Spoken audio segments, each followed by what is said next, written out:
အားလုံးပဲမင်္ဂလာပါခင်ဗျာအခုဗီဒီယိုလေးကတော့ကျွန်တော်တို့ housekeeping တွေအဲ့ရကင်းတွေကိုဘယ်လိုခင်းလဲဆိုတာကိုဘ ഹു တုဒရစီဖို့အတွက်ရိုက်ပြထားခြင်းပဲဖြစ်ပါတယ်ပုံမှန်ဆိုလို့ရှိရင်ကျွန်တော်တို့ဒီလိုမျိုးအခန်းတစ်ခန်းကိုအဲ့ရကင်းဝင်ခင်းတော့မယ်ဆိုလို့ရှိရင်ဒီလိုမျိုးဖြည်းဖြည်းလေးဝင်ခင်းလို့မရပါဘူးအခန်းတအားများမယ်ဆိုလို့ရှိရင်ဒီထက်ခက်တွက်လေးလုပ်ပေးရပါတယ်ဒါကတော့နောက်ကျမှထွက်တဲ့အခန်းညနေပိုင်းမှာထွက်တဲ့လေးချက်အောက်ခန်းတွေကိုဝင်လို့ရတဲ့အတွက်ကြောင့်ဒီတခန်းလေးပဲရှိတဲ့အတွက်ကြောင့်ကျွန်တော်က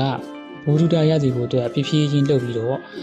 ပြန်လဲမျှဝေပေးထားခြင်းဖြစ်ပါတယ်ပုံမှန်ချင်းဆိုလို့ရှိရင်ဒီလိုမျိုးဖြည်းဖြည်းလေးနဲ့လုပ်လို့မရပါဘူး housekeeping တွေအားလုံးသိကြမှာပါ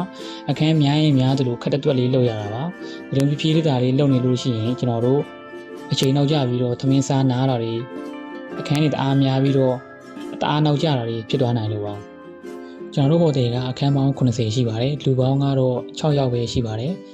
ပိတ်ရက်တရက်နားကြမယ်ဆိုလို့ရှိရင်လူပေါင်း9ယောက်နဲ့အလုပ်လုပ်ကြရတာပါဒါကြောင့်ပုံမှန်ခက်တွက်လေးပဲလုပ်ကြရတာပဲဖြစ်ပါတယ်ဒါကိုတော့ housekeeping တော်တော်များသိကြမှာပါအခန်းများရင်များသလိုနေသလိုလှုပ်ရှားရတာပဲဖြစ်ပါတယ်ဒါကတော့ကျွန်တော်တို့အိပ်ရခင်းလေးတာပဲဖြစ်ပါတယ်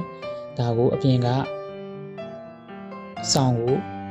ပြင်ကကျွန်တော်တို့ဒီအစွတ်တစ်ခုနဲ့ပြန်ပြီးတော့လေးထည့်ပေးရတာပဲဖြစ်ပါတယ်ဒါကဒူဗစ်လို့ခေါ်ပါတယ်ဒူဗစ်ကိုဒူဗစ်အင်ဆက်နဲ့ပြန်ပြီးတော့ထည့်ပြီးတော့ကျွန်တော်တို့ဆွတ်ပြီးတော့ဆောင်းတက်ရက်လေးဖြစ်အောင်လုပ်နေတာပဲဖြစ်ပါတယ်ခင်ဗျာဒီလိုမျိုးဒူဗစ်ကိုဆွတ်တဲ့အချိန်ကပထမဆုံးဆက်စားလုပ်တဲ့လူတွေကတော့အရန်ပင်ပန်းပါတယ်အရန်လည်းခက်ခဲပါတယ်ကြာချိန်ကလည်းတော်တော်ကြာပါတယ်ဒါအသွေးကြုံရပြီးတော့ကျွမ်းကျင်လာတာနဲ့များအချိန်ကလည်းမြန်နဲ့ပြီးသွားတယ်မြန်နဲ့ပင်ပန်းလာတဲ့နဲ့တက်တာလာပါတယ်ဘာဖြစ်လို့ဆိုတော့အသွေးကြုံရှိသွားတဲ့အတွက်ကြောင့်ဘလို့လုပ်ရင်ဘလို့မြန်မလဲကိုယ့်အတွက်ဘလို့တက်တာမလဲဆိုတာသိသွားတဲ့တကြောင်ပါဆက်စားလုပ်ရင်တော့တော်တော်ခက်ပါတယ်ဘလို့ထည့်ရမယ်ဘလို့ပြည့်ဖြစ်ရမယ်ဘလို့ချိုးမို့လှလှဝဖြစ်ရမယ်ဆိုတာကိုအသွေးကြုံကမရှိဘူးဆက်စားတင်တဲ့လူတွေအတွက်ကြောင့်နည်းနည်းလေးခက်ခဲတာမျိုးရှိနိုင်ပါတယ်အလုပ်တွေမှာအလုပ်တိုင်းပင်ပန်းကြပါတယ်ဒါပေမဲ့ housekeeping မှာလည်းကြတော့ခါနာတယ်ကိုလက်နာတယ်ဘာဖြစ်လို့ဆိုတော့ဒီလိုမျိုးကိုကုန်းကွာလုပ်ရမယ်ဒီလိုဒူဗစ်တွေထည့်ရတယ်ဆောင်းတွေထည့်ရတယ်ရေချိုးကန်စီအိမ်နာစီနဲ့ကိုကုန်းကွာနဲ့အမြဲလုပ်ရတဲ့ကြောင့် housekeeping အများစုပါကိုလက်နာတယ်ကိုလက်မနာရင်ခါးတွေပါတွေကနာကြပါတယ်ဒါက10ယောက်မှာ10ယောက်ဝန်းကျင်လုံးဖြစ်တဲ့အနေအထားပါကိုလက်ကြိုက်တာကိုလက်နာတာကဆက်ဆက်လုပ်ရင်ပိုတောင်ဆိုးပါတယ်နောက်ပိုင်းတဖြည်းဖြည်းအချိန်ကြာလာလို့အများခန္ဓာကိုယ်ကပို့ပြီးတော့လိုက်နိုင်ပြီးတော့ကျွန်တော်တို့အတွက်နည်းနည်းလေးပို့ပြီးအဆင်ပြေလာနိုင်ပါတယ်နောက်ပြီးတစ်ခုရှိတာကအစာစားချိန်မှာကျွန်တော်တို့ပုံမှန်စက်ရုံတွေလိုမျိုးမနေ့8နာရီခွဲဝင်12နာရီခွဲနာတနာရီခွဲဝင်ညနေ9နာရီခွဲနာအဲ့လိုမျိုးမရပါဘူးကျွန်တော်ဟိုတယ်လိုက်တွေမှာကြတော့ housekeeping တွေကြတော့အခန်းတနေ့မှာ6အောက်ပဲနှခန်းရှိတဲ့6အောက်တွေအကုန်လုံးပြီးတဲ့ထိလုပ်ပြီးမှသမင်းစားနားချိန်ရပါတယ်တချို့နေ့ဆိုလို့ရှိရင်အခန်းကထွက်တာနောက်ကျတယ်အခန်းကလည်းတအားများတယ်အဲ့လိုနေ့ကျရင်2နာရီခွဲမလေးရှား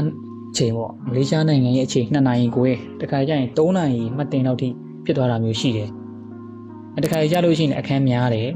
တခုရှိတာကအခန်းတွေအစိုးရထော်သွားတော့ခမမြန်လောက်လိုက်လို့ရှိရင်အချိန်နောက်မကျဘူးတခါကျရင်အခန်းကနည်းနည်းလေးပဲထွက်တာနောက်ကျသွားတဲ့အတွက်ကြောင့်ဒီလိုမျိုး